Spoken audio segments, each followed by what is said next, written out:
Hello मित्रों, હવે જે વિદ્યાર્થી મિત્રો આજે એસટીએ ની પરીક્ષા આપી તેમાં અમુક સવાલો હતા જે હું તમને જણાવવા માંગુ છું. ઘણા વિદ્યાર્થી મિત્રો કોમેન્ટ કરશે અથવા આગળ પણ પરીક્ષા વગેરે તેમાં કોમેન્ટ કરેલી હતી.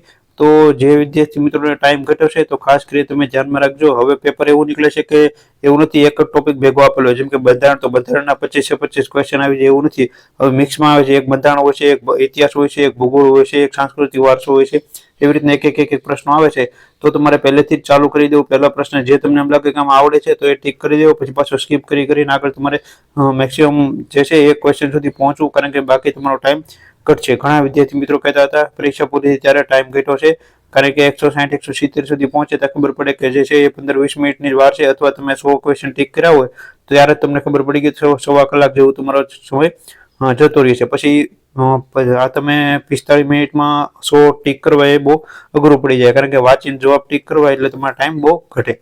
એટલે જે સવાલો તમને આવડતો હોય એ સવાલો તમે પેપરમાં ટીક કરી દો, અને પછી આગળના ક્વેશ્ચન ન આવડતો, બંધારણ નથી આવડતો, જેમ કે સાંસ્કૃતિક વારસો નથી આવડતો, અથવા મેથ રીઝનિંગમાં ટાઈમ વધારે લાગે એવો પ્રશ્ન છે તો એને સ્કીપ કરી દો અને આગળ જલ્દીથી તમે ટીક કરતા જાઓ, તો તમારે સારો બેનિફિટ રહેશે.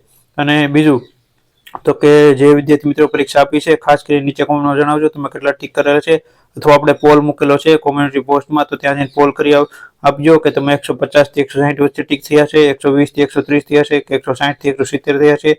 જે કાંઈ ટીક થયા હોય નીચે ખાસ કરીને તમે કોમેન્ટમાં જણાવી દેજો, અને ત્યાં પણ પોલ કરી આપજો. અને આવી રીતના એક વિડીયો તો શોર્ટ વિડીયો, બીજા કઈ પ્રશ્નો હોય નીચે જણાવજો. તો નેક્સ્ટ વિડીયો જ્યારે આપણે આન્સર કી આવશે ત્યારે એક વિડીયો બનાવશું.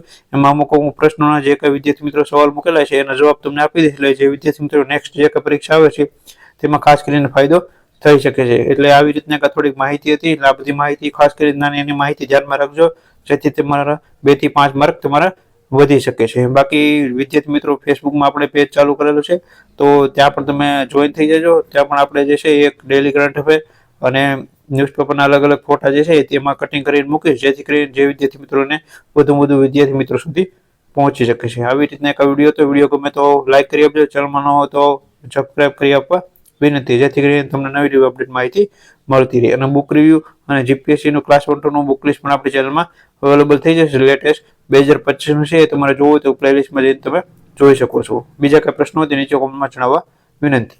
Thank you.